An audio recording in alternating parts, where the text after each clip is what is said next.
Top départ pour ces anciens étudiants en école d'ingénieur en Bourgogne qui sillonnent la Vélodyssée en Vendée.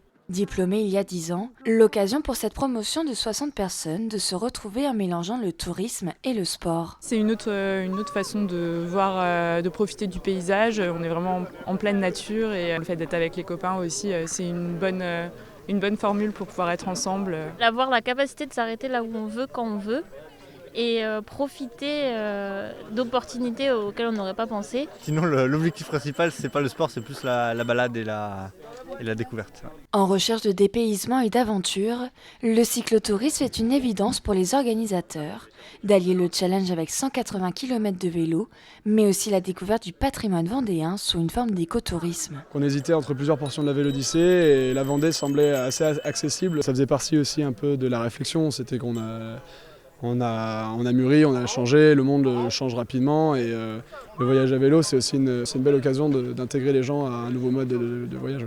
Enfin, c'est sûr que c'est important pour beaucoup d'entre nous. Après 10 km de balade en forêt, destination Lutrière de David Lecossois à la Barre de Mont pour une visite de l'élevage.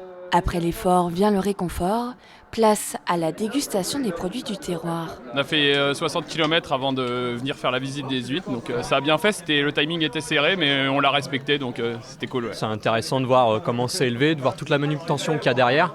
C'était quelque chose qui a été assez peu connu, je pense, pour l'ensemble d'entre nous. Puis ça fait plaisir de voir des gens passionnés par leur métier, qui ont vraiment la volonté de faire partager également leur savoir. Prochaine étape, Saint-Hilaire-de-Riez avant d'entamer leur dernière journée de 90 km pour rejoindre Longeville-sur-Mer. Selon une enquête réalisée l'année dernière par ADN Tourisme, près d'un Français sur 4 est attiré par les séjours à vélo.